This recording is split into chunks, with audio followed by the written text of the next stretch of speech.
Sean bienvenidos a la campaña Prevención de Adicciones, un espacio de reflexión y concientización sobre el impacto del consumo de drogas entre estudiantes de educación media superior. Nos honra contar con la presencia de distinguidos especialistas y personalidades quienes nos compartirán su conocimiento y experiencia sobre esta problemática, brindándonos herramientas para la prevención y el cuidado de nuestra comunidad. A nombre del maestro José Gonzalo Espina Miranda, director general de Centros de Formación para el Trabajo, expresamos nuestro más sincero agradecimiento por su participación y compromiso en esta importante campaña. Su interés y disposición son clave para generar conciencia y fomentar una cultura de prevención en nuestra comunidad educativa. Bienvenidos y que este encuentro sea de gran aprendizaje para todos. Para dar inicio, me permito presentar a las personalidades que hoy nos acompañan. Eddie Alberto Chávez García, subdirector de Vinculación y Apoyo Académico. Suegra, desde ayer ya estaba en piso. Miguel Abadía Pardo, coordinador de organismos descentralizados estatales.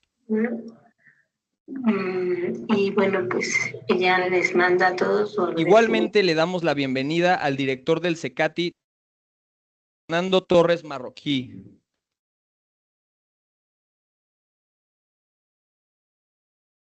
En la ponencia está Cintia Gómez León, candidata a doctora en Ciencias de la Salud Colectiva y maestra en Medicina Social por la Universidad Autónoma Metropolitana.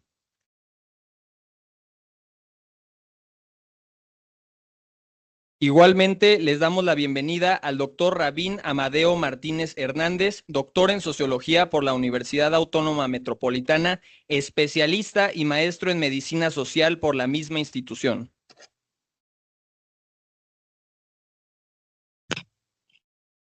Agradecemos mucho su presencia y participación en este tan importante evento.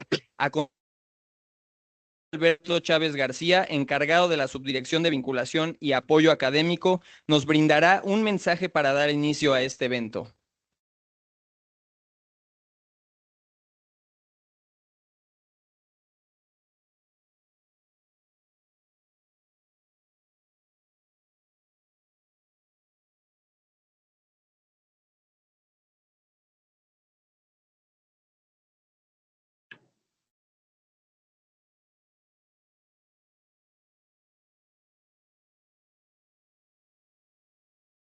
Ninguna droga puede darte lo que ya tu valor, tu fuerza y tu luz. Deepak Chopra. Estimadas autoridades educativas, compañeros, docentes, personal administrativo y todos los presentes. Es un honor dirigirme a ustedes en el marco de la estrategia Prevención de Adicciones. Una iniciativa prioritaria que refleja nuestro compromiso con el futuro de los jóvenes mexicanos. En primer lugar, quiero reconocer el invaluable apoyo de la presidenta de México, la doctora Claudia Sheinbaum Pardo, por su firme compromiso con la educación y la salud de nuestra juventud. Igualmente, agradezco al secretario de Educación Pública, al maestro Mario Delgado Carrillo y a la subsecretaria de Educación Media Superior, la maestra Tania Ramírez Mora, por su liderazgo y visión para impulsar políticas que transforman vidas. Un reconocimiento especial al personal directivo, docente y administrativo de los CECATIs, cuyo trabajo diario es fundamental para llevar esta estrategia a cada rincón de nuestro planeta, de nuestros planteles. No sería posible sin la visión y determinación del maestro José Gonzalo Espina Miranda, director general de Centros de Formación para el Trabajo, quien ha impulsado acciones concretas para convertir nuestros planteles en espacios de prevención, oportunidades y desarrollo integral. Bajo su guía, hemos integrado la capacitación para el trabajo como una herramienta poderosa para prevenir adicciones. Tenemos que capacitar a quienes confían en nuestros planteles no solo es formar para el empleo, sino también para la vida. Al ofrecer a nuestros estudiantes habilidades técnicas y socioemocionales, les brindamos proyectos de vida sólidos, autoestima, y un sentido de propósito que los aleja de los riesgos de las adicciones. En la Dirección General de Centros de Formación para el Trabajo hemos implementado un plan integral que incluye talleres de sensibilización y reflexión con expertos en adicciones y salud mental para que nuestros jóvenes comprendan los riesgos y tomen decisiones informadas. Campañas de comunicación asertiva con mensajes claros y cercanos, difundidos en redes sociales y medios internos para llegar a cada uno de nuestros estudiantes. Vinculación con el sector productivo, porque al conectar a los alumnos con oportunidades laborales reales, les demostramos que el esfuerzo y la preparación tienen recompensas. Redes,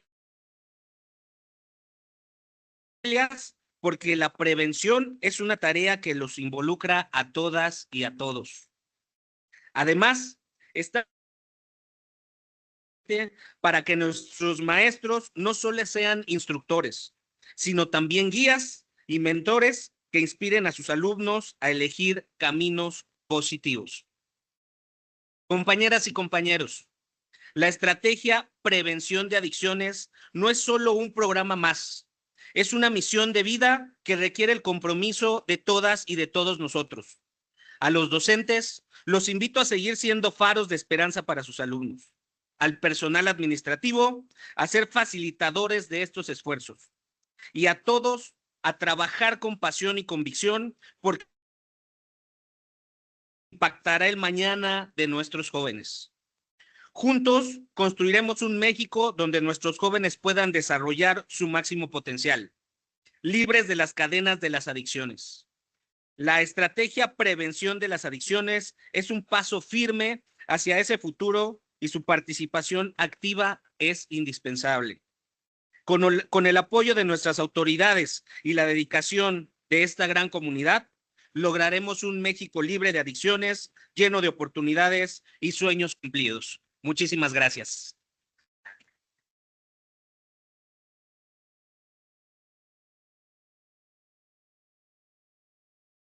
Agradecemos las valiosas palabras que nos brindó el maestro Edialberto Chávez García sobre este tema tan relevante. En este momento le damos el uso de la voz a la maestra Cintia Gómez León, que nos hablará sobre la prevención del comportamiento adictivo, el caso del fentanilo.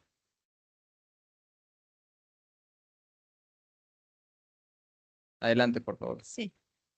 Bueno, en lo que pone en la presentación, les agradezco mucho la invitación. Es un tema muy importante ahora. A nivel nacional ha habido como muchos problemas a nivel mundial también a causa del fentanilo, pero lo que tenemos que pensar es que el fentanilo no llega solo, ¿no? Hay una cadena de circunstancias.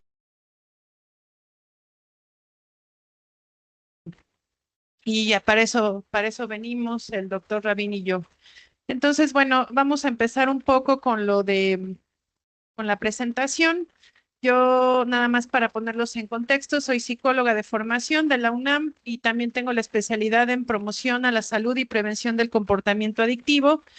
Y por un rato he estado dando terapia a personas que tienen algún problema con alguna sustancia. Entonces, la siguiente, por favor. Bueno, nada más les quería poner un poema del rey poeta Nezahualcóyotl que habla sobre, se llama Los Cantos Floridos, habla sobre las sustancias, pero en este caso es antes era el agua dulce, agua miel, que era como el alcohol. Entonces él le hace un poema y entonces se los leo rapidísimo, nada más para ver cómo se tomaban antes las sustancias, ¿no? En el México prehispánico, porque por supuesto que había sustancias que eran para ciertas clases, ¿no? Entonces dice, hay cantos floridos que se diga, yo bebo flores que embriagan, ya llegaron las flores que causan vértigo, ven y serás glorificado. Ya llegaron aquí las flores en ramillete, son flores de placer que se esparcen, llueven y se entrelazan diversas flores. Ya retumba el tambor, sea el baile, con bellas flores narcóticas se tiñe mi corazón. Yo soy cantor, flores para esparcirlas. Yo las voy tomando, gozad, Dentro de mi corazón se quiebra la flor del canto. Yo estoy esparciendo flores. Con cantos alguna vez me ha de amortajar. Con flores mi corazón ha de ser entrelazado.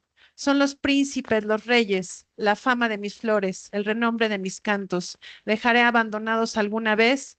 Son flores mi corazón ha de ser entrelazado. Son los príncipes, los reyes.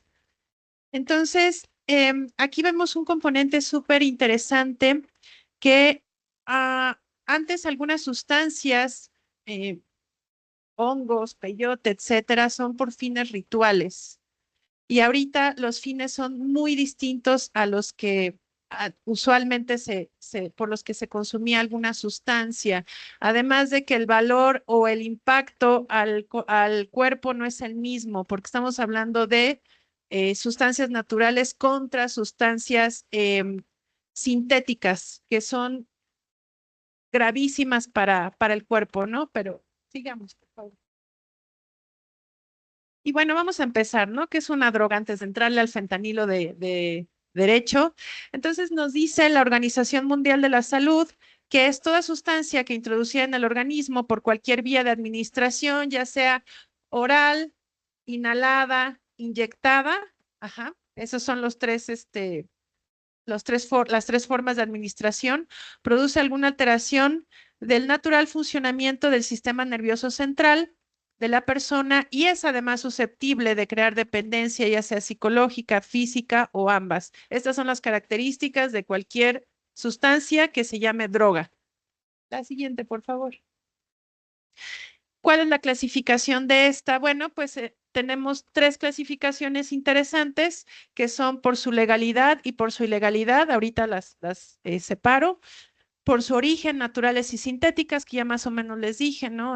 Hay las drogas naturales, que son el peyote, el cannabis, los hongos, son para fines rituales y en algunas áreas del país son permitidas porque son para fines rituales. Y las sintéticas, como el fentanilo, son opioides sintéticos.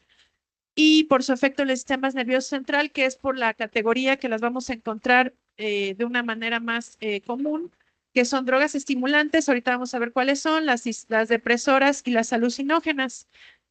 La siguiente, por favor. Entonces, bien, las drogas legales es el alcohol, el tabaco y algunos medicamentos. El fentanilo, recuerden que empezó como medicamento. De hecho, es un medicamento, es un alto sedante. Es muy importante para la gente que tiene cáncer, sobre todo cáncer terminal o con dolores muy agudos. Es el único que ha funcionado.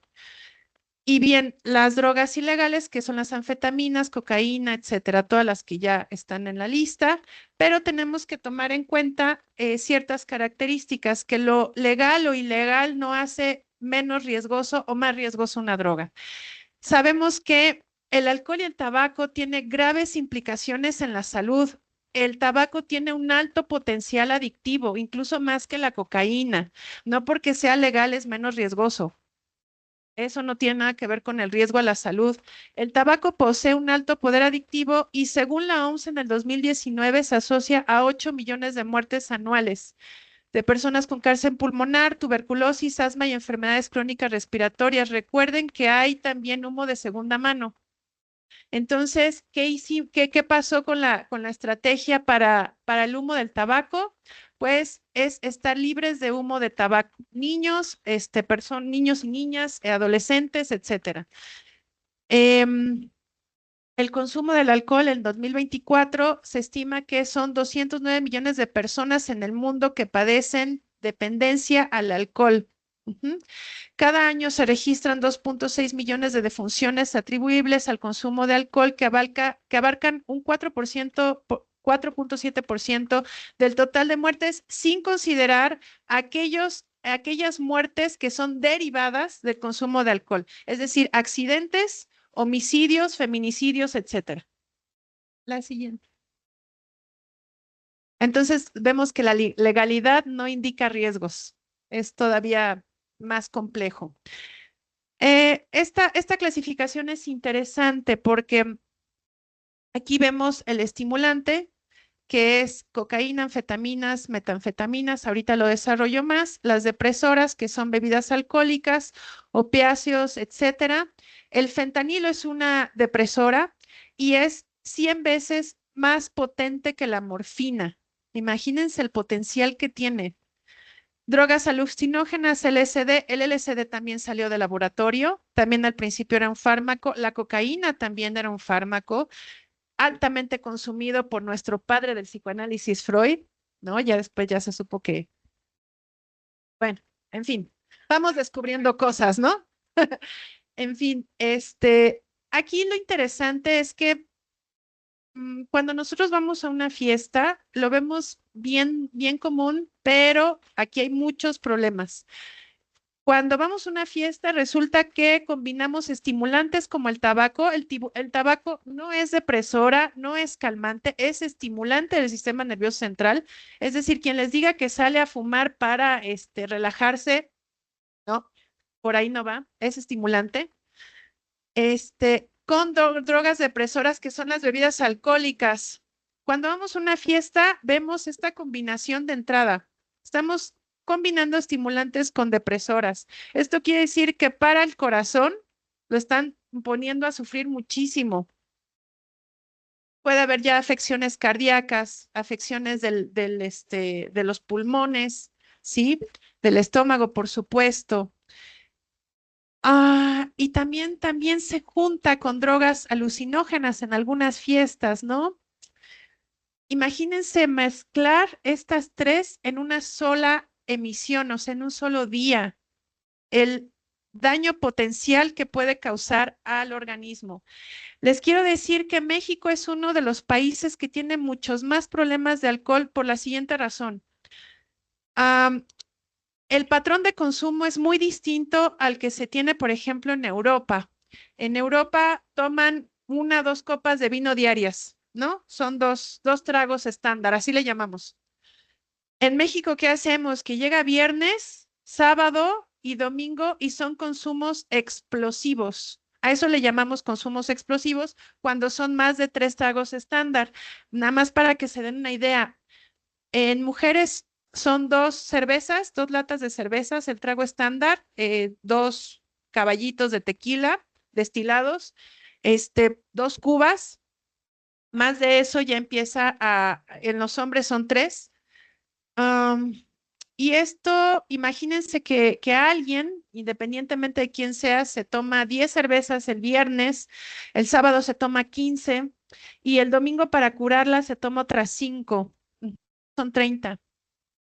Y nada más es en 3 días. Y toda la semana para recuperación. Semana. La sustancia todavía está ahí. Le metemos tabaco también. Le metemos marihuana también. Ajá. Entonces imagínense, ¿no? Todo lo que hacemos el fin de semana. La siguiente, por favor. Entonces, aquí nada más les pongo un ejemplo de algunos efectos inmediatos, por ejemplo, en la cocaína, en el tabaco y las consecuencias del consumo. Esto es que me gustaría más abonar o hacer más precisa en las señales de alerta. En la cocaína hay disminución del apetito, hay violencia y actitud retadora, dilatación pupilar y confusión mental y desconfianza. Cuando tenemos esta serie de conductas de riesgo, de señales de alerta, es difícil tomar un tratamiento, ¿no? Porque no estamos en nuestra conciencia. Ajá. Entonces, por eso es el problema con los tratamientos, que a veces antes de entrar a terapia tienen que ser desintoxicadas las personas, porque no pueden tomar decisiones. Eso es bien importante que lo tomen en cuenta.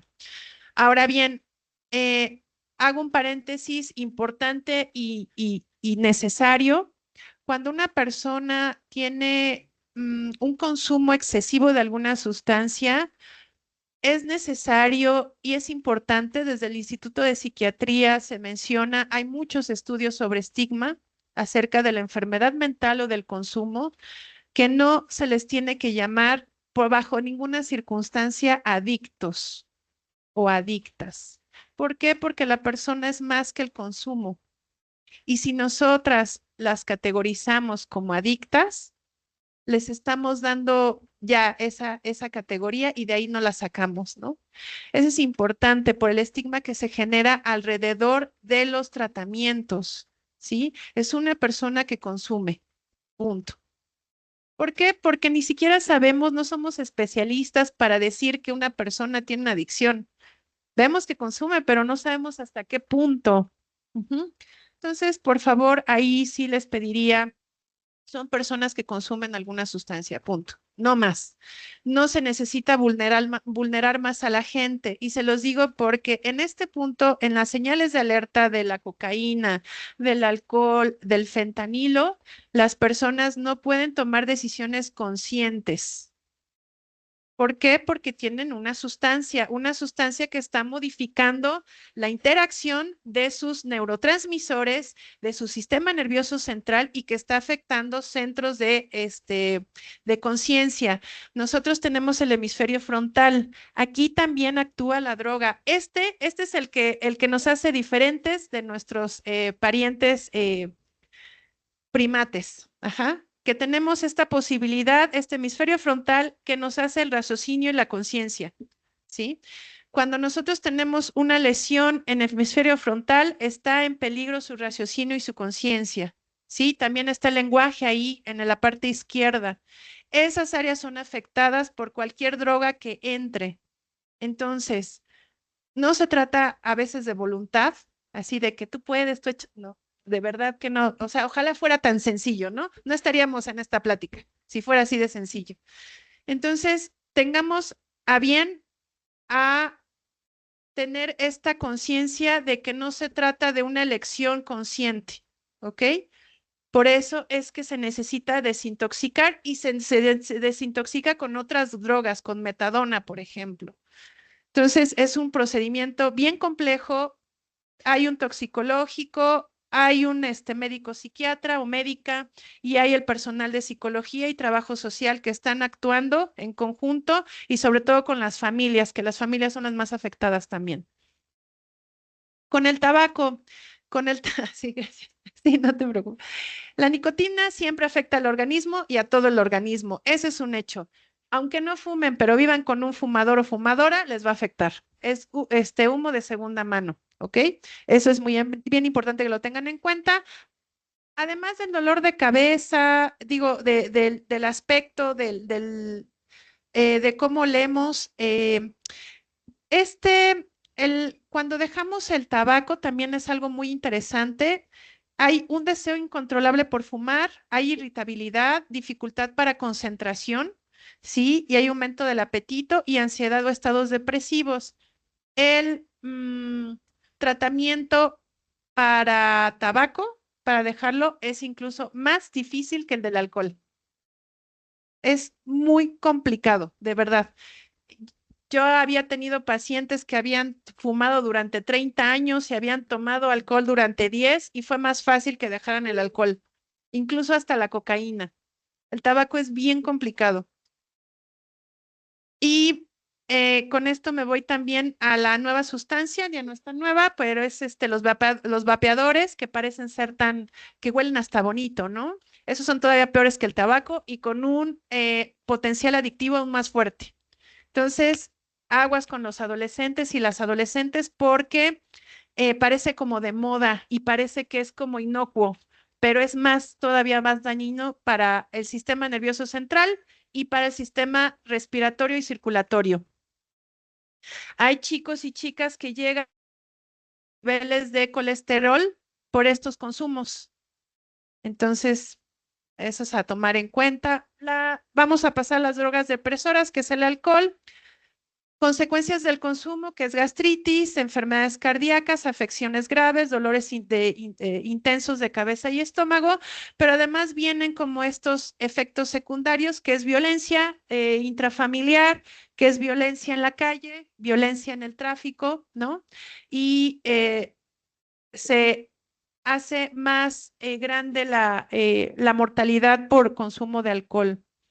Ahora bien, el fentanilo. El fentanilo es un fuerte opioide sintético 50 veces más potente que la heroína. Imagínense 50 veces más potente y 100 veces. Esta potencia hace que el daño también se potencie, ¿no? Es gravísimo el consumo cuando no está indicado médicamente. Recordemos que hay varias series en varias plataformas, no voy a decir cuáles, pero hay varias series de cómo surge el fentanilo y cómo surge de un laboratorio en Estados Unidos. Es aprobado por la FDA, que es su secretaría como de salud, y se usa en casos extremos, insisto, de cáncer terminal, cuando hay mucho dolor. Uno de los cánceres que más produce dolor es el de hueso, ¿sí? Que a veces tienen que tronar nervios y para eso se usa el fentanilo. Mm, bien, ¿cuáles son los efectos inmediatos? Porque aquí sí hay un efecto inmediato. Hay que tener en cuenta, miren, les voy a poner un ejemplo bien interesante. Hace mucho hicieron un estudio sobre los solventes en el cuerpo pues, de las personas, ¿no? Cómo afectaban la mona y todo esto, ¿no? Entonces, unos investigadores que comen bien, que tienen buen descanso, buena salud, que tienen servicio médico, intentaron hacer para sentir lo que sentían los niños de la calle. Ajá. Mal llamados niños de la calle, niños abandonados. ¿Qué pasó? Pues que obviamente estos investigadores no sintieron lo mismo porque las condiciones nutricionales de los niños no son las mismas. Los niños los utilizan y las niñas para no sentir hambre, ajá, en principio, para disociarse de la realidad y obviamente no iba a ser lo mismo, ¿sí? Esto es bien importante que lo tomen en cuenta. Todas las drogas entran dependiendo de la condición en la que se encuentren. ¿Sí? Si hubo desnutrición, carencias, si no hay descanso, si no hay condiciones de vida, imagínense cómo entra el fentanilo al cuerpo. O sea, el potencial de daño aún es peor, ¿sí? Eso hay que tomarlo en cuenta. Seguramente ustedes ya han visto un montón de videos en la red, ¿no? De cómo se ven en Estados Unidos, en Kensington, Filadelfia, la gente que consume fentanilo, ¿no? Las condiciones son como que infrahumanas, ¿no? Bueno, pues eso también ya ocurre en la frontera, ¿no? En Tijuana. Es la misma situación. Y la verdad es que no tiene nada que ver la edad, la condición tampoco, pero sí hay una grave afección a minorías grave, ¿no? O sea, sí estamos frente a un problema gravísimo.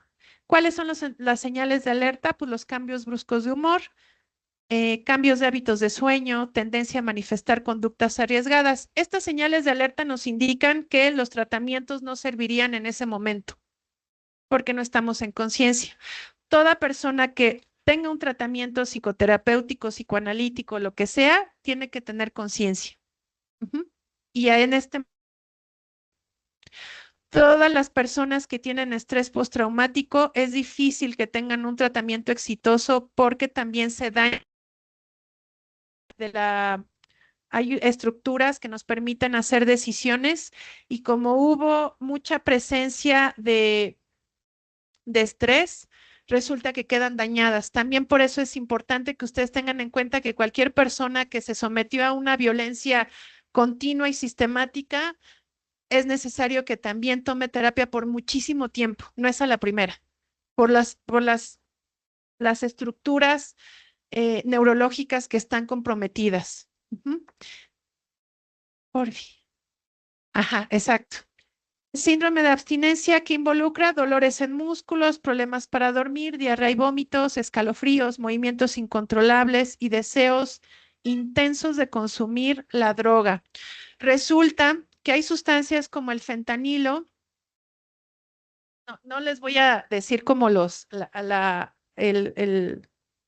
como este intercambio de neurotransmisores, pero sí es algo bien fácil hagan de cuenta que nosotros tenemos puentes, ¿no? En la cabeza de neurotransmisores. Resulta que nosotros tenemos el puente directo entre la necesidad de comer y la necesidad de supervivencia. Son puentes directos pues porque si no comemos, pues nos morimos, si no tomamos agua, nos morimos, si no respiramos, pues nos morimos, ¿no? Son funciones, la de respirar es una función autónoma, la de comer, pues es una función consciente, ¿no? Tenemos que comer para sobrevivir. Pues hagan de cuenta que en lo que es el fentanilo y diversas drogas, también como la cocaína, es establecer un puente entre esa necesidad de sobrevivencia y la necesidad de consumir, ¿sí? Entonces, la gente que está en estos estados de abstinencia, de verdad sienten que se mueren, porque están esos puentes ya establecidos. Ajá. O sea, la sustancia sí hace un cambio importante en la función cerebral. Por eso es lo que les decía, no es cuestión de voluntad, es porque la gente sí siente que se muere. Es como si ustedes los encerraran en algún lado y no los dejaran comer durante una semana. Imagínense cómo estarían, ¿no? Estaríamos en graves apuros y nos sentiríamos muy mal, o que los dejaran sin beber agua, aunque sea un día. Sí, imagínense en el estado de alerta que estaría el cuerpo. Eso es nada más para que lo tengan en cuenta y para que sitúen la realidad de un consumo de estos. Un consumo de fentanilo basta para tener todo eso, nada más un consumo. Sí. Y bueno, aquí es importante llegar a las fases del proceso adictivo, nada más para que lo tengan en cuenta, para que lo sepan, porque no llegamos a la adicción nada más de repente, ¿no? Entonces, hay un uso, en el uso, el cuerpo también es un factor protector. Hay veces que la gente fuma y empieza a toser mucho y ya no quiere fumar. Es un factor protector del cuerpo. Hay veces que la gente toma en la primera borrachera, lo sienten tan horrible la cruda que jamás lo vuelven a hacer. Es un factor protector del cuerpo. Eh, pero imaginémonos que a la gente le gustó la cruda, ¿no? Bueno, a nadie le gusta la cruda, pero imaginemos que le gustó la borrachera, le gustó la sensación del tabaco, le gustó como la marihuana lo relajó. Entonces vamos a usos más cotidianos, ¿no? Más sistemáticos, más frecuentes. Entonces ya estamos hablando de un abuso de la sustancia. ¿Y el abuso por qué? Pues porque necesitamos subir la cantidad de la sustancia para sentir lo que sentimos la primera vez, que ya entra en tolerancia. Cuando se sube la cantidad, es decir, ya no se van a emborrachar con 5 cervezas, a la siguiente ya van a ser con 6 y a la siguiente va a ser con 7. Ya no les va a bastar con un tabaco al día, van a ser 2, ¿no? Y así hasta llegar a la cajetilla completa. Igual con el consumo de cocaína, fentanilo también. Se dice que la primera toma de fentanilo es como, ahorita lo vamos a ver, dice una persona que son como 12 orgasmos al mismo tiempo, ¿no? Pero esa es la primera toma. Las demás ya no van a ser iguales, pero la gente es lo que persigue. Bien, luego la dependencia, ya tenemos dependencia a la sustancia, ya no la podemos dejar conscientemente. La abstinencia entra cuando pues ya no son los mismos consumos de la sustancia, ya no hay dinero, ¿sí? Ya tenemos tratamiento, la abstinencia es muy difícil y el craving es un paso bien interesante. El craving es la necesidad absoluta e incontrolable de volver a tomar o de volver a fumar o de volver a consumir la sustancia. En el craving se dan las recaídas. Les voy a decir una cosa, las recaídas son esperadas en los tratamientos, ¿sí? O sea, no son fracasos, es parte del tratamiento. Entonces, si la persona, hablamos de recaídas, les voy a decir en términos de alcohol, cuando la persona toma más de una cerveza no es una recaída. En el tabaco sí, un tabaco sí es una recaída, una fumada sí es una recaída. Una inhalación, una inyección o como la consuman sí es una recaída. En el alcohol no, en el alcohol una cerveza, bueno, pues en la otra pues ya toma más refresco, no sé, algo.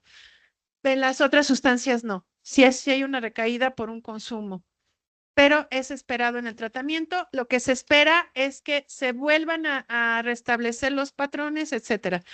Son hay una serie de pasos, ¿no?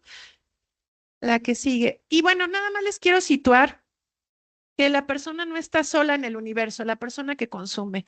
Tenemos toda esta serie de condiciones estructurales, ¿sí?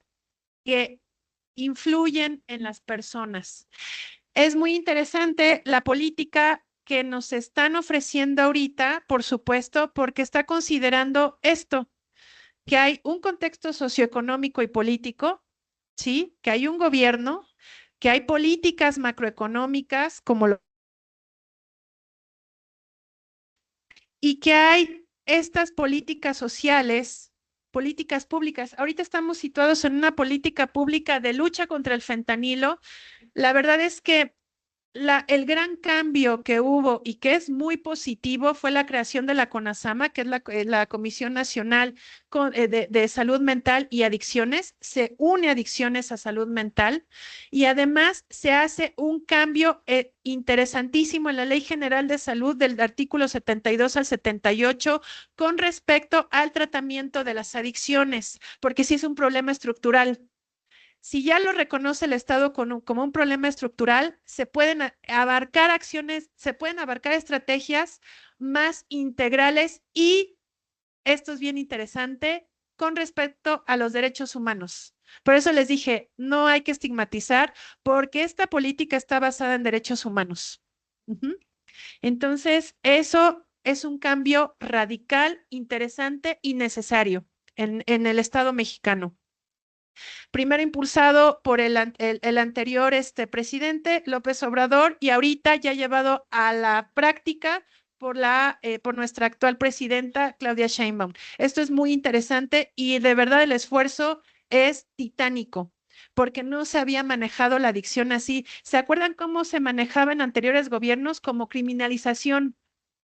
Y eso es totalmente en contra de los derechos humanos. Eso es un punto muy interesante que tenemos que rescatar. Bien, aquí por supuesto que va a intervenir la posición socioeconómica, la clase social, género o etnia y educación, ya lo vimos, ocupación e ingresos. Díganme ustedes, ¿qué sustancias va a adquirir la persona que vive por ejemplo, en Nesa o que vive en Polanco? ¿Cuál va a ser la diferencia de la adquisición de sustancias? ¿Cómo va a ser esta sustancia? ¿Qué va a traer la de Nesa?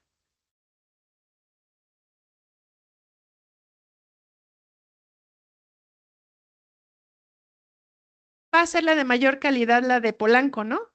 Ajá, que la de Nesa. ¿Y cuál será el potencial daño que tienen estas dos? Exactamente. ¿Y quién tiene más acceso a servicios de salud? ¿Ya ven? Entonces, esto es un problema estructural muy importante de tomarlo en cuenta. Hay circunstancias materiales que son las condiciones de vida y de trabajo. Hay factores conductuales y biológicos, por supuesto, que influyen, los psicosociales. Hay un sistema de salud que está permeando, que es lo que estamos trabajando ahorita de manera muy intensa. Y hay este impacto de la desigualdad en salud y el bienestar. Estos son la distribución desigual, ¿no? Tanto de las sustancias como de los servicios que se pueden, que puede tener cada uno. Exactamente. Ahora bien, ¿qué pasa con esta política de integración de tratar de aminorar las desigualdades? Pues es precisamente la universalización de servicios. Es decir, que de NESA pueda tener acceso a esta calidad de servicio. Para eso son las estrategias contra las adicciones, para que podamos disminuir esa brecha de desigualdad. ¿Sí? ¿Por qué? Porque pues estamos con una perspectiva de derechos humanos, o sea, es para todos y todas. Esto es importante que lo tomen en cuenta, son determinantes estructurales de la desigualdad de salud y determinantes intermedios de la salud. Esto viene de una postura, de un posicionamiento crítico de la salud que se llama medicina social y salud colectiva, que retoma la Organización Mundial de la Salud precisamente para abordar problemas de salud. Tenemos que tomar en cuenta toda esta estructura que nos está afectando. Y ahorita les voy a decir cómo se ve cristalizado. Adelante. Bien, vamos un poquito con datos. Esto es importante siempre. Los datos van a darnos como el panorama general, pero vamos a interpretarlos. A nivel mundial se estima que los 209 millones de personas viven con dependencia al alcohol, ya lo habíamos visto. En México es casi 2 millones de personas de 12 a 65 años. La edad de consumo ha bajado. Reportaron dependencia al alcohol según datos más recientes en la ENCODAT 2017. ¿Y esto qué causa? Miren. Esto es violencia estando bajo efectos del alcohol. Hay violencia física, violencia sexual, exponencialmente alta, violencia psicológica. ¿Cómo podemos interpretar estos datos? ¿Por qué está disminuyendo el consumo de alcohol en niños y niñas? Porque, miren, esto tiene que ver mucho con la socialización primaria. ¿Qué pasa en los... ¿Qué hacemos? ¿Qué se hace normal? No digo que lo hagan ustedes, no, no voy a decir eso. Jamás me atrevería a decirlo. Pero ¿qué pasa cuando hay fiestas de, por ejemplo, el bautizo? ¿Qué hay? Ajá, ya, alcohol. Sí. Ajá, es una fiesta de niños con alcohol. Bueno, está raro, ¿no? Eso. ¿Qué pasa cuando se cumplen los 3 años? Ajá, bien. En la primera comunión, ajá, alcohol, ajá. Hasta ahorran, ¿no? Toda la vida del niño para hacer esas fiestas. Bueno, ¿qué pasa en los 15 años? ¿Cómo estamos socializando a los niños y niñas? Ajá. El vínculo, exactamente. Emocionalmente nos estamos socializando desde antes de nacer con el alcohol porque también hay fiesta de revelación de sexo, ¿no? En esa que hay, pues alcohol, ¿no? Híjole, ya desde antes, ¿no? Entonces, el niño o niña aprende que la socialización, la felicidad, que el papá esté presente, la mamá esté tranquila, ¿es con qué? Con alcohol. Ajá, exacto. ¿Qué va a hacer el niño o la niña? Pues va a tomar alcohol, pero no nada más en la familia, en las otras familias, en la comunidad, etcétera, ¿no? Cuando llegan a 15 años y hay problemas de alcoholismo, ¿a quién le echamos la culpa? Al chico, la chica, ¿no? Es que tú no tienes voluntad, es que tú tienes...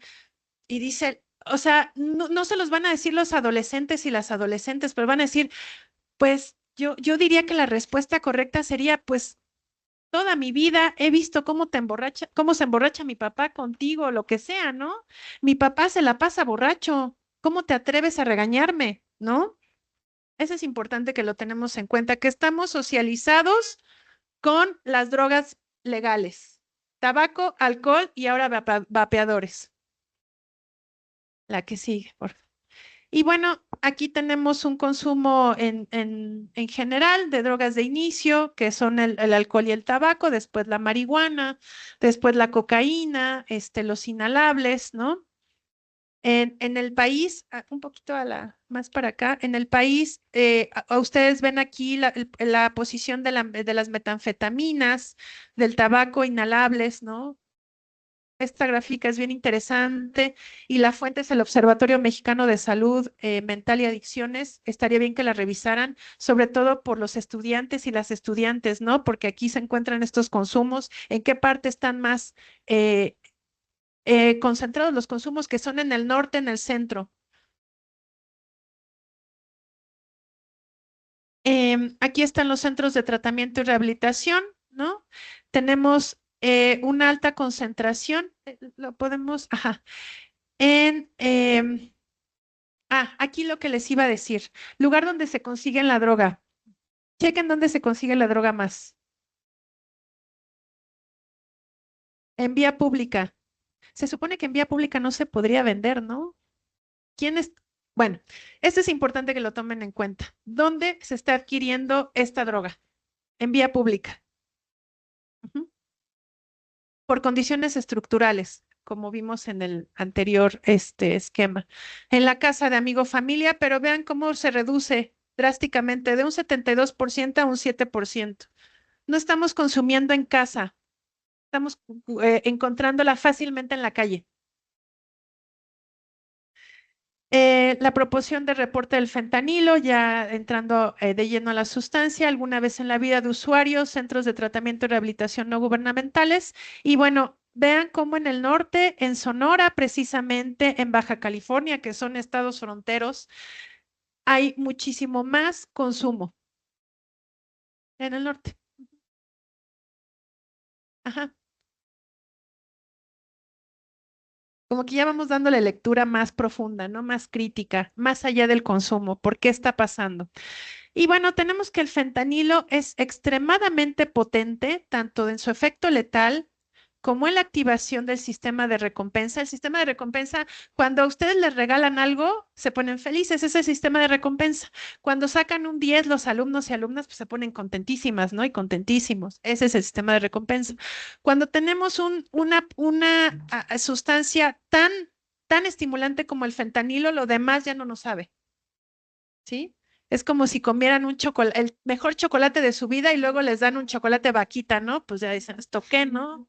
Es eso, en términos bien concretos, lo cual explica la intensa sensación de placer que genera en quienes lo consumen.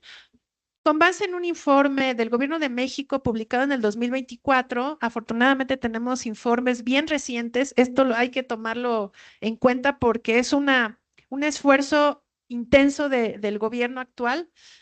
Desde el 2011 se han documentado múltiples fallecimientos en el mundo por sobredosis asociadas con el uso ilícito del fentanilo. ¿Por qué se mueren? Pues porque deprime tanto el sistema que ya, que se van, ¿no? Y de acuerdo con los Centros de Control y Prevención de Enfermedades, cada día mueren más de 150 personas en Estados Unidos por dosis excesivas de esta sustancia psicoactiva. Digo, la condición estructural, socioeconómica, etcétera, de Estados Unidos es muy diferente a la de acá. No vamos a tocar Estados Unidos porque no nos compete. Y el efecto de las drogas en el cerebro puede ser extremadamente intenso. Un consumidor lo describe como un placer que equivale a 12 veces un orgasmo. Esto lo comenta un profesor de la UNAM, de la Facultad de Psicología y de Medicina. El desarrollo de nuevos analgésicos llevó a la síntesis del fentanilo, que es un opioide sintético con una potencia analgésica hasta 100 veces mayor de la morfina. Su alta eficacia lo ha convertido en un recurso esencial. Imagínense, es un recurso esencial para el tratamiento del dolor severo o intratable, especialmente en pacientes en estado terminal.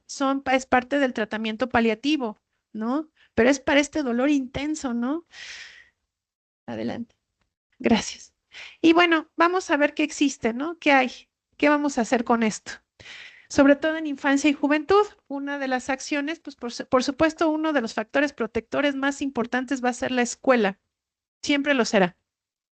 Hagamos que las escuelas sean lugares seguros. Esa es como la función de todas y todos.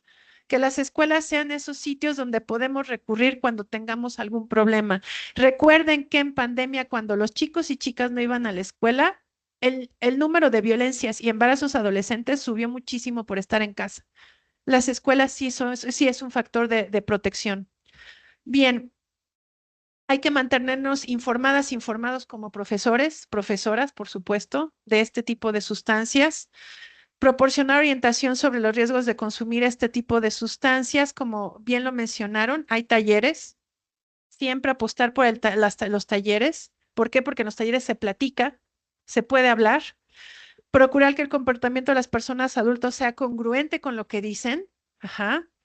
Si yo tengo consumos de alcohol explosivos y le digo a mi hijo, a mi hija que no tome, pues está raro, ¿no? O lo mal logrado, ¿no? Y se los digo porque eso lo hizo mi hermano y yo soy especialista en salud y pues las peores cosas a veces pasan en casa, ¿no? Le decía a mi sobrina, cuando tú tomes yo voy a tomar contigo para que sepas, ¿no? O sea, una tontería, pero garrafal, ¿no? Entonces, no, pues, ¿quién tiene que saber tomar o quién sabe tomar? O sea, es una ridiculez, ¿no? No, tampoco va por ahí. procurar que promover la expresión abierta de emociones y sentimientos.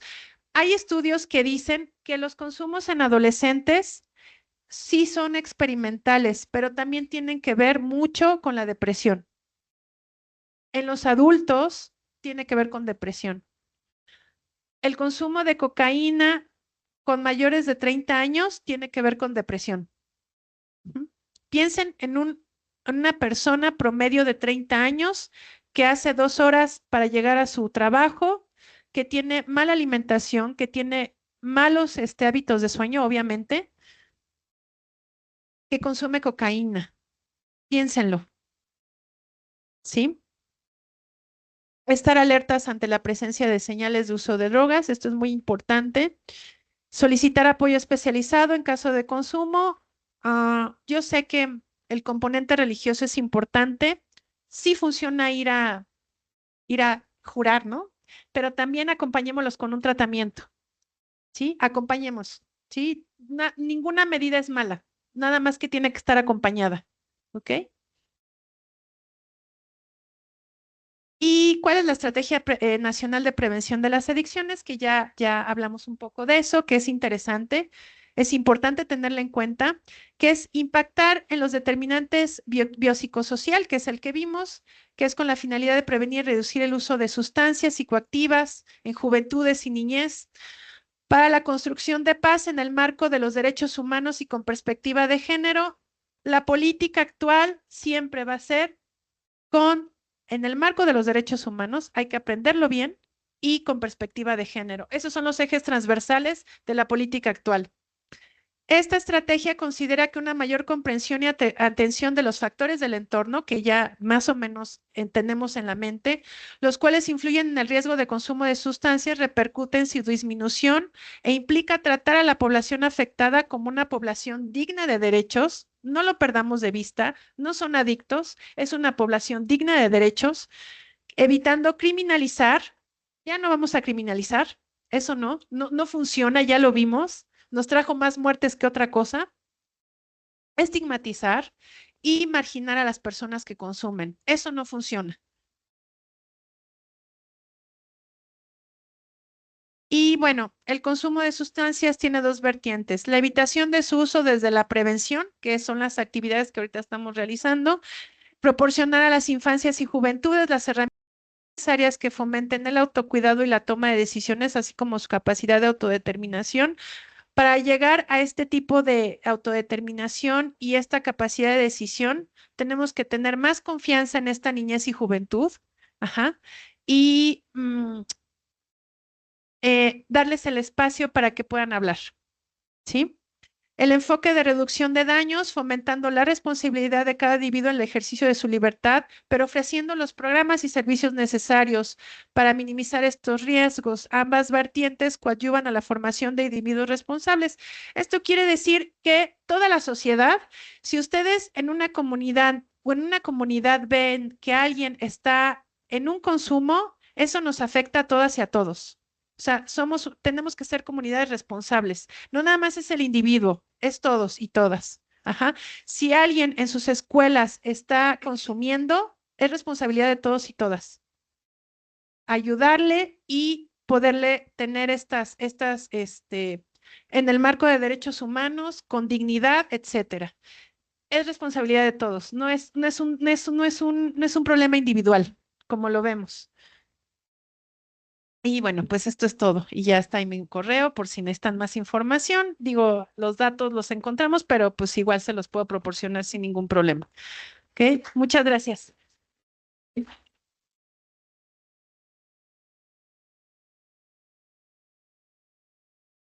Agradecemos a la maestra Cintia Gómez León por compartir con nosotros su conocimiento y reflexiones sobre este tema tan relevante. Para continuar, le damos el uso de la voz al doctor Rabín Amadeo Martínez Hernández, que hoy nos compartirá el tema Elección o Destino, jóvenes, adicciones y narcotráfico en contextos vulnerables. Adelante, por favor. Hola, muchas gracias por la invitación. Otra vez a la Secretaría, a la SEMS, a CECATIS. Me debo a la escuela pública, total y completamente. Entender también a la educación como un derecho humano, no como un privilegio, como se ha planteado también. y que puede salvar vidas también, que puede cambiarte el rumbo para siempre. La escuela pública, y es una de las apuestas que tenemos que seguir manteniendo. Me he dedicado mucho tiempo a este tema de juventudes. No sé, me facilitan la presentación, por favor. Gracias. En contextos de violencia y sobre todo de violencia social. Y no hablamos únicamente de la violencia familiar, sino ya a partir o ejercida por fuerzas del Estado, pero también por organizaciones criminales que azotan al país.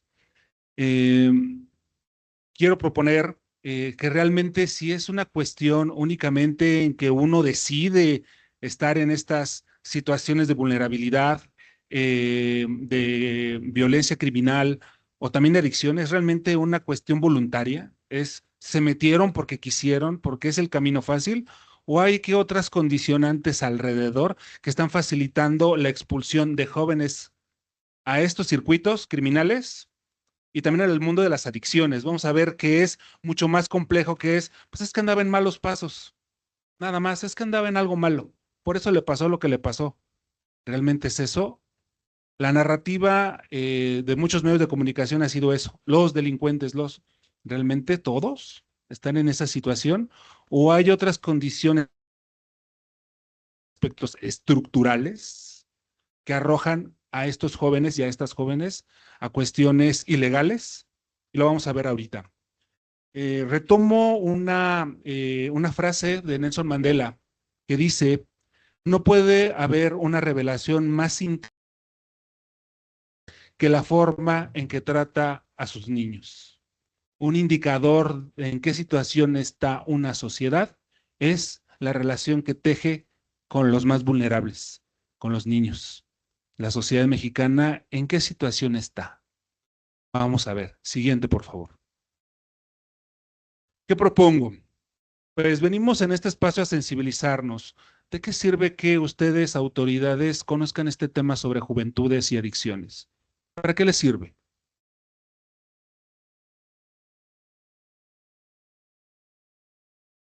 Primero conocer, ¿no? Primero quitar velos de estigmatización, ¿no? Etiquetas, como comentó la maestra Cinti. Porque a partir del discurso, a partir de tú cómo nombras algo, es la forma en que vas a poder intervenir o no en él. Si tú lo nombras desde una perspectiva negativa, desde ahí ya vas limitando las condiciones de acción de algo, ¿sí? A partir de una etiqueta, cambia para siempre todo. Por eso es importante también poner atención a los discursos, porque los discursos también estigmatizan o ayudan a abordar el problema de una manera integral. Pongan atención en los medios de comunicación, en todos, o las personas que están a su alrededor, cómo se refieren a ciertas personas y vas a darte cuenta de cómo están abordando sus propios problemas. Lo que a mí me interesa, compañeras, compañeros, es sensibilizar sobre la complejidad de la participación de jóvenes en adicciones y en redes criminales y la relación con las instituciones educativas en el cuidado y la prevención. ¿Qué tiene que ver la escuela pública en esto? ¿Qué tiene que ver ustedes como autoridades en esto? Vamos a ver que tienen mucho, mucho que hacer. Siguiente, por favor. Para eso tenemos que dar un panorama de lo que está sucediendo. Los jóvenes en México, y esto es evidencia, esto es trabajos de investigación que se han hecho en universidades públicas y privadas, la Ibero, la UNAM, el CIESAS, la UAM, donde yo egresé, que hice un trabajo sobre juventudes y redes criminales en Guerrero. Encuentras situaciones sumamente complejas que no tienen nada que ver con échale ganas o porque estaba en malos pasos. Vamos a ver que hay cuestiones estructurales avasalladoras, que no necesitas irte a Afganistán, no necesitas irte a África, lo tienes a menos de 8 horas de aquí en autobús, y que pareciera que cuando estamos aquí en la Ciudad de México vivimos en pequeñas burbujas de privilegio, cuando a menos de 8 horas tienes condiciones precarias todavía, ¿sí? Y de organizaciones criminales que azotan las comunidades, y lo vemos cotidianamente. No me voy a referir a cuestiones lamentables que han sucedido últimamente.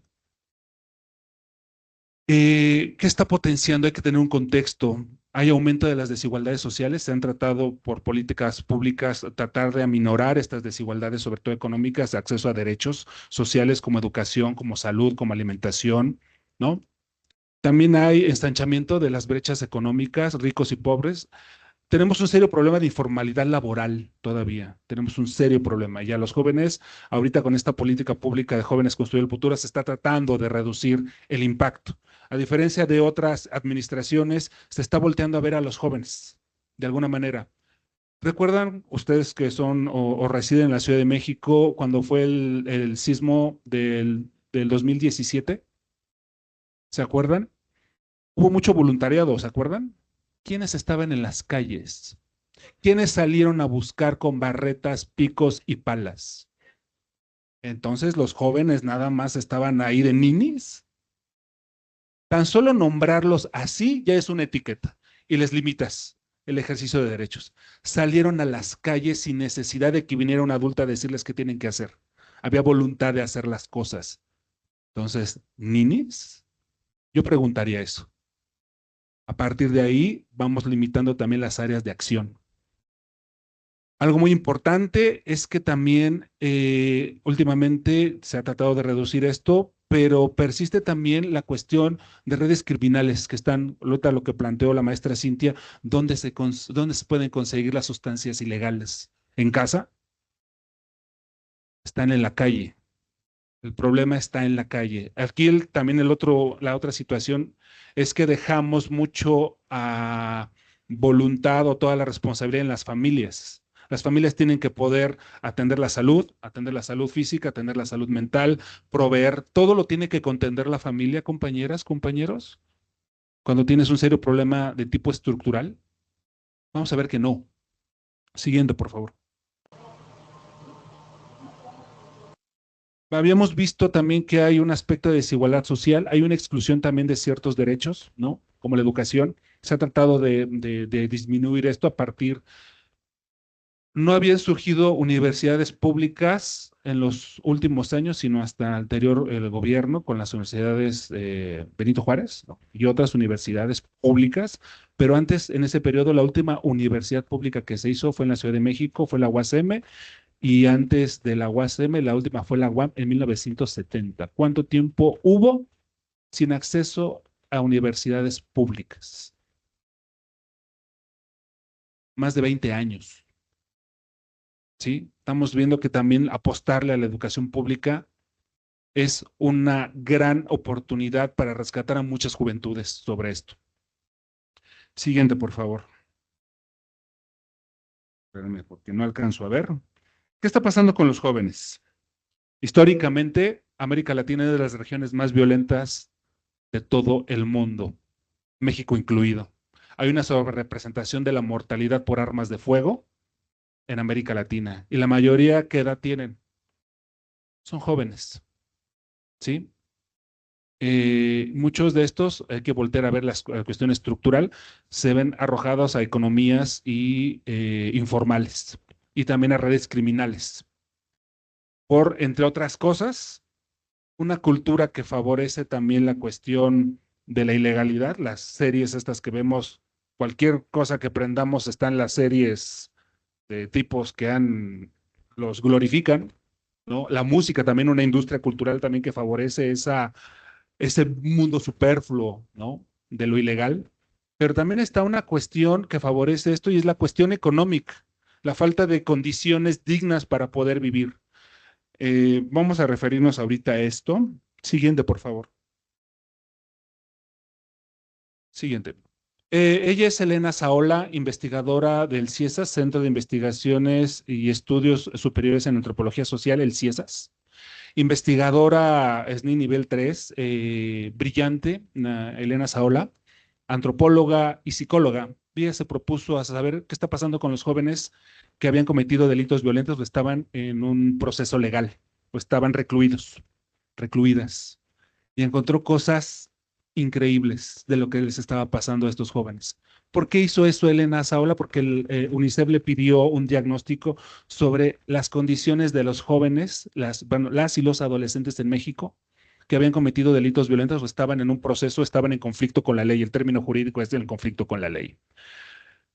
Y encontró cosas que en México que nos dejan sin palabras y que nos voltea a ver que hay una cuestión estructural, familiar y también personal.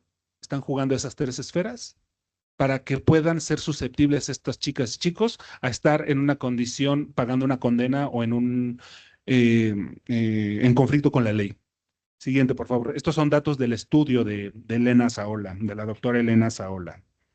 Principales hallazgos. Este estudio lo hizo en el 2015, ya son casi 10 años, pero tenemos mucho que ver todavía. El 78% de los adolescentes tenían entre 16 y 18 años que estaban pagando una condena. Fue alrededor de 280 y tantos chicos, chicas, en varios estados de la República hizo este estudio. El 8% tenía entre 14 y 15 años y el 15% era mayor de 18 años. Pongan atención al primer dato en negrita, 78% en esa franja etaria. A la izquierda, por favor. Gracias. Casi la mitad, el 47%, habían abandonado sus casas durante varios días.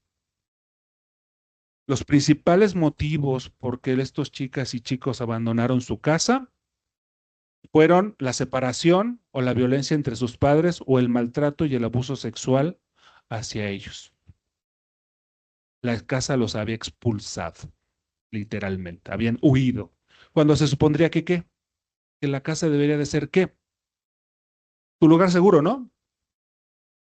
Pues no es así. Abajo, por favor. Esto es escalofriante también. Malos tratos. El 41% sufrió algún tipo de maltrato o abuso durante su infancia. Muchos de ellos habían dicho que no les habían celebrado sus cumpleaños y eso les causaba mucho dolor. 37% señaló que cuando eran maltratados nadie lo apoyó o la apoyó.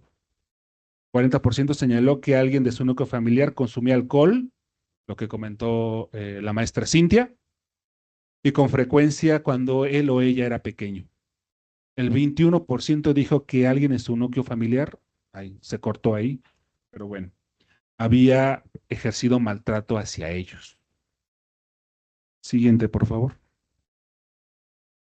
¿Cómo eran las familias de donde ellos provenían? 13% de estos adolescentes tienen hijos y vivían con su pareja, adolescentes.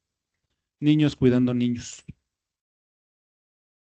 22% de los adolescentes, ojo, nunca habían vivido con su padre, no lo conocían, no sabían quién era esa figura paterna.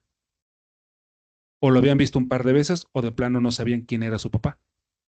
Una figura paterna que ausente.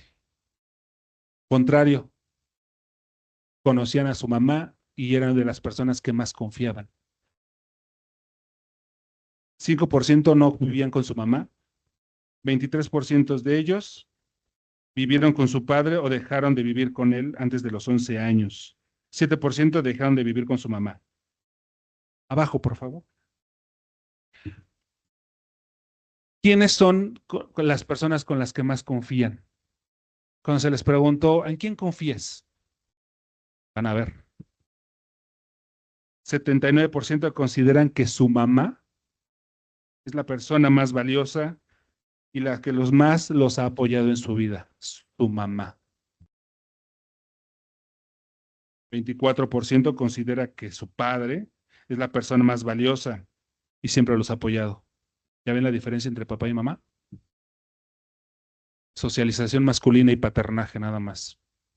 Pongan atención en eso, en cómo se ejerce la paternidad. Puede hacer un cambio radical también.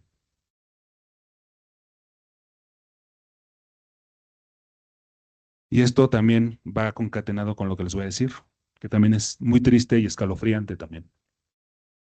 23% consideró que su padre es la persona que menos los ha ayudado, su padre. Y es la persona que más les ha hecho daño, su papá. Cosa contraria, el 4% dijo que su mamá es la persona que más les había hecho daño. 47% considera que nadie les ha hecho daño. Y su mamá, el 70% dijo que confían más en su mamá. Y es la persona a la que le tienen más confianza. La figura materna sigue siendo algo muy fuerte. Muy fuerte. Y un gran factor protector, si lo vemos en términos de determinantes sociales, no nada más de la salud, sino la cuestión de la criminalidad o la susceptibilidad al delito. Y otros decían que confiaban más en sus hermanos. Siguiente, por favor. Pero lo que nos toca, como dicen por ahí, porque pues nos encantan los datos y tenemos que dar datos, porque vivimos en una sociedad que no necesitamos esto, ¿no? Necesitamos evidencia.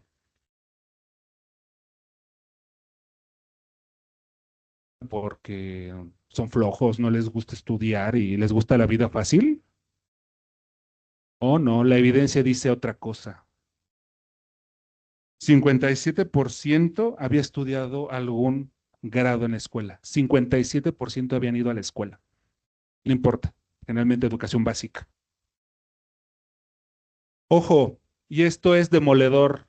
70% les gustaba ir a la escuela. No es que no les gustara la escuela, les gustaba. En un caso que yo trabajé en Guerrero, el niño había sacado el primer lugar, era un niño adolescente, de estudios generales del estado de Guerrero. Tuvo un premio y estaba en la cárcel, porque su papá lo abandonó. Y hubo unos señores en unas camionetas que lo invitaron y le dieron un radio y un celular y nada más les dijeron, avísanos cuando pasen ciertas personas y avísanos. Era el primer lugar.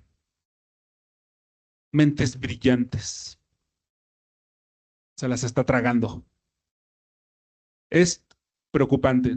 Y decir esto es por una razón importante, compañeras, compañeros. Empezamos a ver que entonces tenemos más un estigma que realmente los hechos en concreto. A estos chicos sí les gustaba ir a la escuela. Más de la mitad.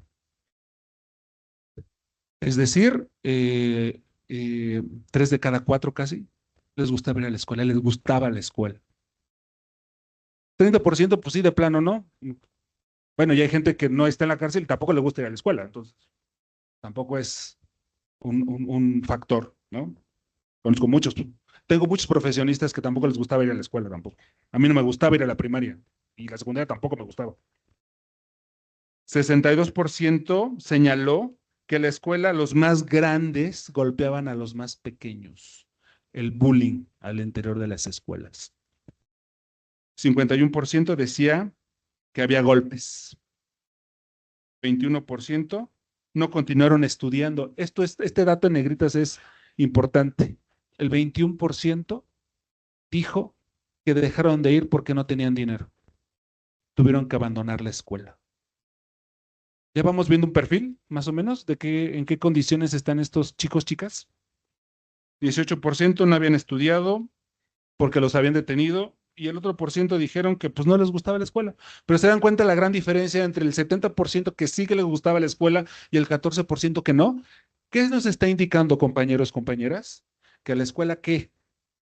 Puede ser un factor protector y puede ser un determinante. Conocer un profesor, una profesora que te aliente, que te ayude, que te guíe, que te motive, puede ser la gran diferencia. Por eso es que ustedes están aquí.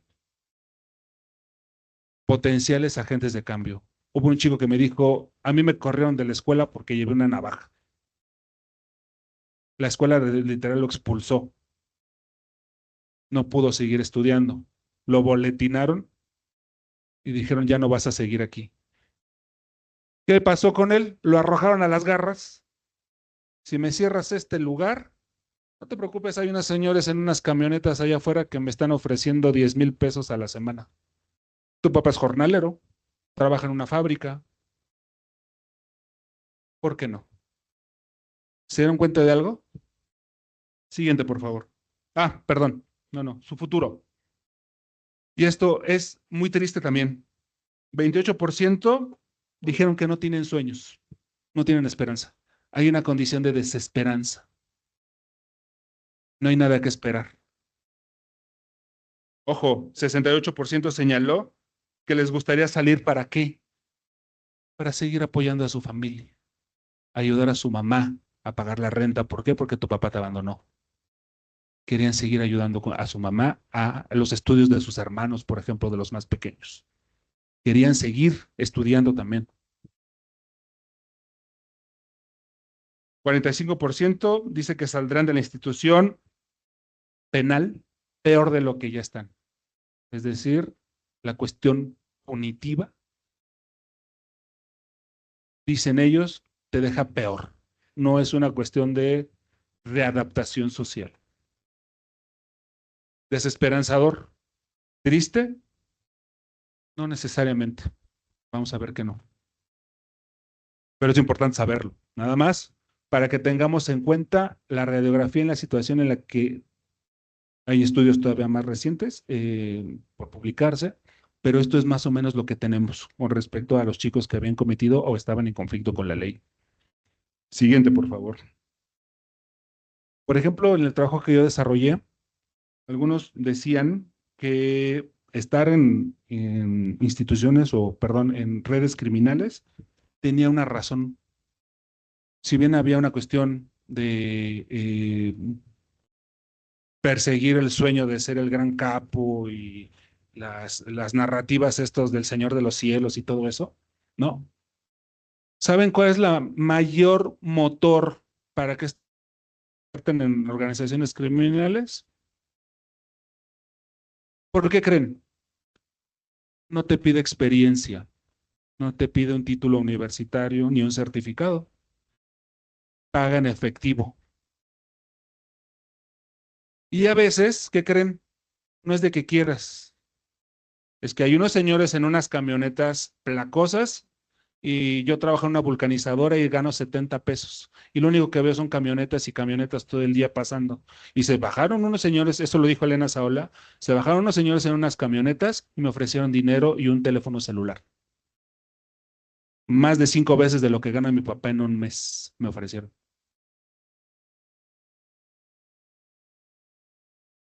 ¿Y por qué creen que era eso? Para poder ayudar a su familia a pagar la renta, las necesidades básicas, salud, educación, alimentación. Había chicos que habían dicho que sí, que porque pues se les facilitaba, podían consumir y acceder a ciertas drogas, pero la gran mayoría decían, porque quiero ayudar a mi mamá, porque no tengo papá. Y esto es con evidencia, compañeras, compañeros, no es una narrativa que saqué de una ciencia ficción. Es evidencia que hay a partir de estudios de campo y estudios sociológicos, antropológicos y financiados por escuelas públicas, instituciones públicas. Perdón. Ojo, estos chicos en este proceso de inserción habían buscado otras posibilidades antes de acceder a las organizaciones criminales. Habían trabajado en la vulcanizadora, habían trabajado lavando coches, habían trabajado en la calle, ¿no? Limpiando cristales en los semáforos. ¿Qué nos indica? Que primero habían buscado mecanismos legales. Legales. Tal vez informalidad laboral, pero al menos no estaban delinquiendo. La última opción, ¿cuál fue? El crimen. Decir que son ninis y que se meten porque quieren, estaríamos borrando una parte muy importante que tiene que ver con la estructura social, con la desigualdad y con la expulsión cada vez menos frecuente de estos chicos de los servicios públicos y de las instituciones educativas. Públicas, solo quiero aclarar que son públicas. Hay algo también muy importante que tenía que ver con los mandatos de género, ser proveedor. Eres hombre, tienes que trabajar, como sea. Aquí es solucionar, resolver. Había un mandato de género ahí. Y había otro aspecto, la industria cultural del narcotráfico, que la vemos todos los días, con narcocorridos, con narcoseries, todo el tiempo. No estoy diciendo que se prohíba esto, pero sí hay que regularlo también, porque entonces está emulando una actividad ilegal también. No estoy diciendo que sea nada más responsabilidad de las instituciones o de los medios masivos de comunicación. Es como decir que por culpa de José Alfredo Jiménez hay alcohólicos. No le vamos a echar la culpa a José Alfredo Jiménez, ¿no? Que se murió por eso, por cierto, nada más. Solo quiero señalar eso. La mayoría de los adolescentes reconocen que tuvieron muchas carencias y que trataron de ayudar a su familia. Y algunos aceptan y dijeron que no habían tenido ninguna experiencia positiva en su familia. Su familia tampoco los había cobijado. Unas partes sí y otras partes no. Y algo importante, el abuso físico por parte de las familias. Algo muy importante, se supondría que la familia tendría que ser un factor protector. Esto no siempre sucede. Siguiente, por favor.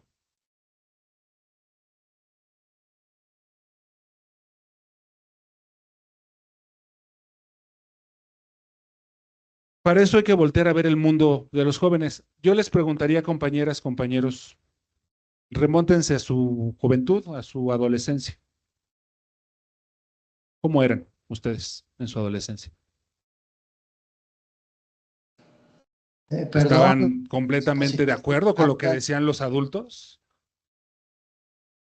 Tenemos una visión muy fuerte todavía adultocéntrica, de que toda la razón la tienen que el adulto. ¿Eso es cierto?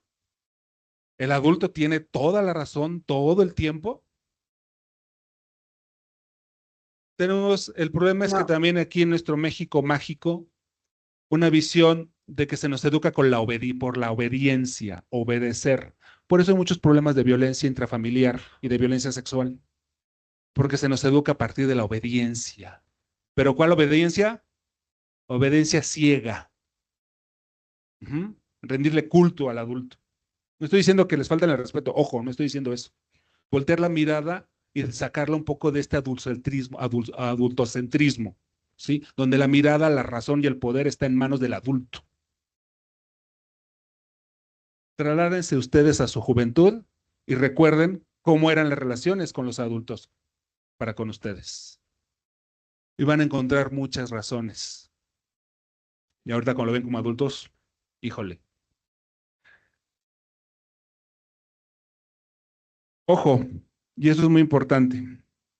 ¿Qué papel tienen las instituciones educativas? Ya lo había comentado la maestra Cintia, tiene que ser no lugares de estigmatización, como lo había comentado, sino también tiene que ser lugares de factores protectores también. Un profesor, una profesora puede hacer la diferencia. Ojo, pero para eso necesitamos herramientas socioemocionales también. Porque tú puedes conocer a un gran profesor o profesora de la universidad. Recuerden ese profesor o profesora de la prepa, de la secundaria o de la universidad. ¿Cómo era? Alguien, profesor o profesora que respeten o admiren. Acuérdense de él o de ella. Acuérdense de él o de ella que les llamaba la atención. Que era buena onda. A mí, por ejemplo, era un profesor de historia del CCH que era brillante y era un excelente ser humano. Y te daba contención emocional. Vuélvanse ese profesor o profesora que les hubiese gustado tener ustedes. Vuélvanse ese profesor o conviértanse en ese profesor o profesora y aléjense de ese profesor o profesora que no les gustaba. Traten de alejarse de ese modelo también. Siguiente, por favor. Pero no todo es una tragedia. ¿Por qué? Porque como hemos planteado también las instituciones educativas, sobre todo públicas, pueden tener un potencial enorme para poder ayudar de cierta manera a rescatar estas juventudes también. Sobre todo aquí, en el subsistema en el que estamos, también encontramos historias muy interesantes y que pueden hacer la diferencia ustedes también. ¿Qué podemos poner en juego? Creo que todos y todas tenemos como mecanismos para saber cuando alguien no está bien. Tenemos ese radar, ese feeling. Por ejemplo, si tenemos estudiantes, hombres o mujeres, que de alguna manera cambiaron su comportamiento radicalmente. Eso nos puede dar un indicio de lo que le está pasando. Sobre todo si están teniendo con problemas o lidiando con problemas de adicciones, como lo plantearon, o también que tengan situaciones que estén dentro de la ilegalidad también. También poner atención en estos aspectos que hablan sobre todo del narcotráfico, ¿no? Esta cultura del crimen también, esto nos puede dar un indicio de por dónde va. Y ojo, muy importante, quienes hayan estado frente a grupo, poner atención a quienes están faltando constantemente. Eso también nos da un indicador. Quienes están faltando, quienes estén faltando. Eso también nos puede dar un indicador. ¿Qué podemos hacer? Acercarnos de una manera muy respetuosa, preguntar si los podemos apoyar en algo. Sé que tenemos nuestros propios problemas también nosotros. Tenemos una agenda personal, pero tengan en cuenta algo. Ustedes pueden hacer la diferencia, incluso hasta en la vida y la muerte de alguien.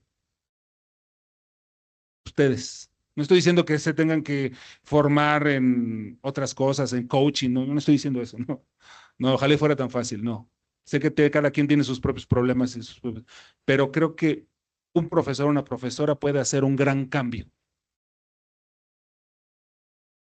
Ojo, siguiente, por favor.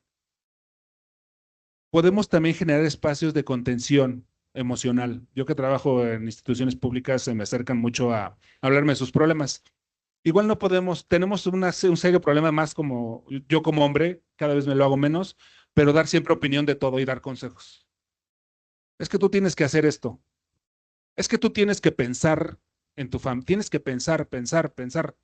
Ya me cansé de tanto pensar y no arreglo nada. Tenemos esa visión muy adultocéntrica de dar consejos o de dar nuestra opinión, aunque no sepamos del tema o estemos peor, pero damos consejos. Eso sí. Muchas veces las personas no quieren que les des una solución. ¿Qué quieren? Que les escuches. Una escucha activa. Una escucha activa. Poner atención a los detalles. Nada más. Muchas veces cuando ustedes se sientan a platicar con alguien, no se sienten todavía más. Ponerle voz, ponerle nombre a algo, ayuda mucho a clarificarlo. ¿Qué pueden hacer? Escuchar. Incluso no necesariamente volverse coaching, sino decirles, oye, entiendo esto, te está pasando esto, le haces un pequeño resumen, nada más de lo que te dijo. ¿Para qué es esto, compañeros? Se llaman reflejos. No necesitas ser experto en salud mental, simplemente generar esta escucha activa y decir, con lo que me acabas de decir te está pasando esto, ¿verdad? ¿Para qué y con qué fin, compañeras, compañeros? Para que la persona se escuche a sí misma. Nada más es un acto de reflejo. Y la persona ya puede dimensionar el problema. ¿Sí? Ojo, en las instituciones buscar apoyo psicológico con expertos en salud mental. Y si no, solicitarlos. Y si no, canalizarlos también, porque no podemos contender con todo. Quiero entender. Pero ¿qué sí podemos hacer? Canalizar. Eso sí podemos hacer. No etiquetar. Es que andaba en malos pasos. Es que seguramente estaba en algo, ¿no? Pues si él no consumía, yo no sé por qué le pasó eso, ¿no? O sea, desde el principio poner etiquetas complejiza y limita las posibilidades de acción. Alternativas también reales. O sea, eso es a nivel individual. A nivel institucional, programas de formación, o por ejemplo, Secati también, ¿no? Esto también es Para May, ¿verdad? ¿cómo se le puede llamar? Una antorcha en este mundo de oscuridad también puede ayudar también a salvar y a rescatar a estas juventudes, sobre todo en ciertas zonas, pues ahora sí que depauperadas. Actividades extracurriculares también podemos hacer, teatro, pintura, taller, ¿no? Y modelos de tutoría, generar también programas de con adultos o personas un poco más jóvenes. Siguiente, por favor.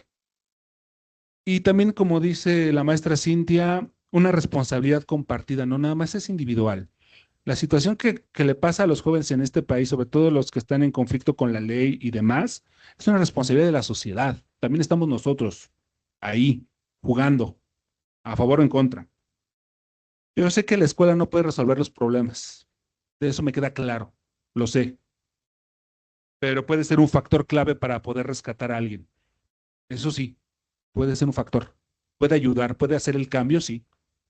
Conocí muchos casos de chicos que conocieron un gran profesor y eso les cambió la vida para siempre.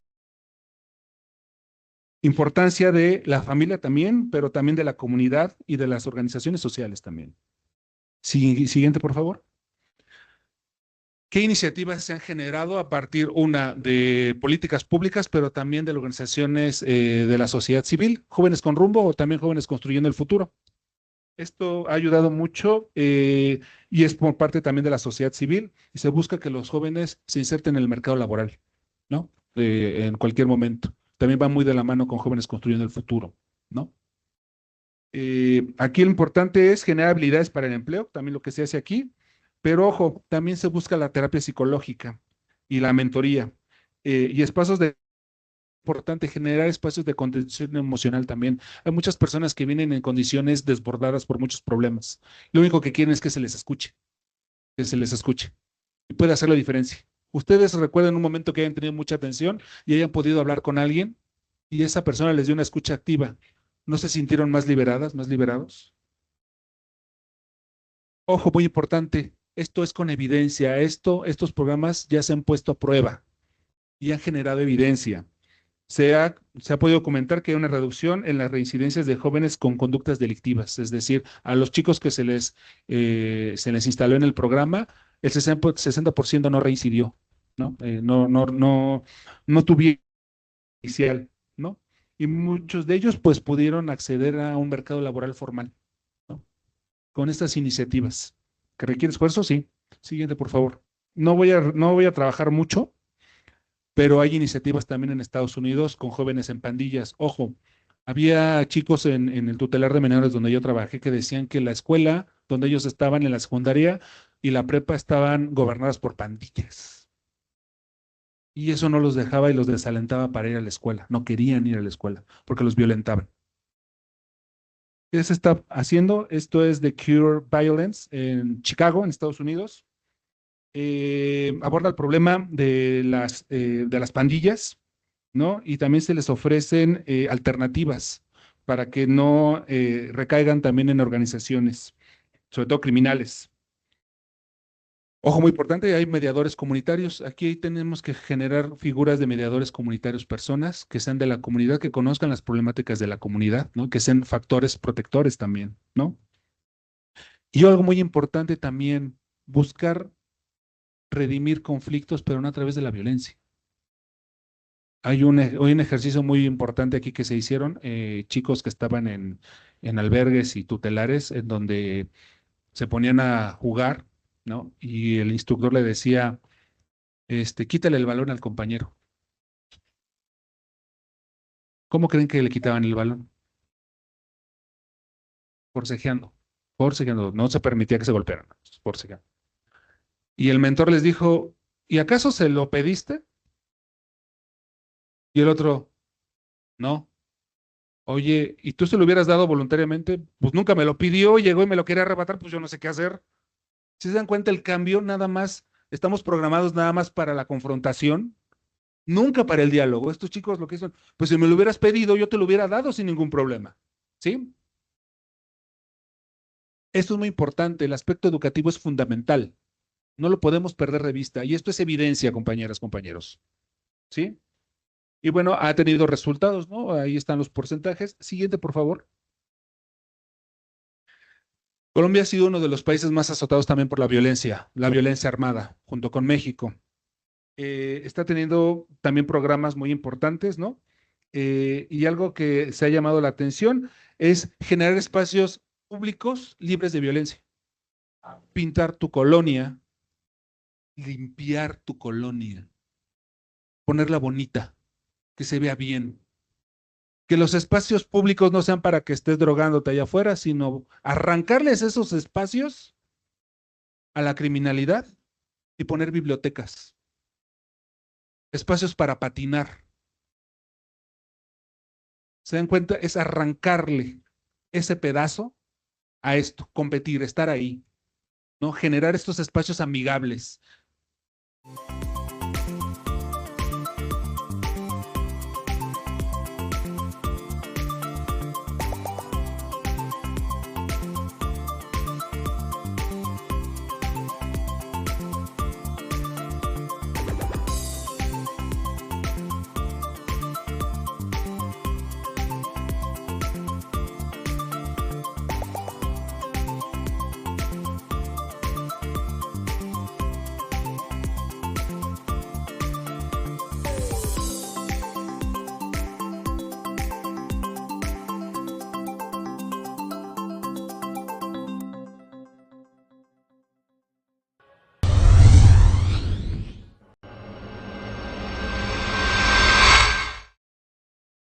Gobierno de México.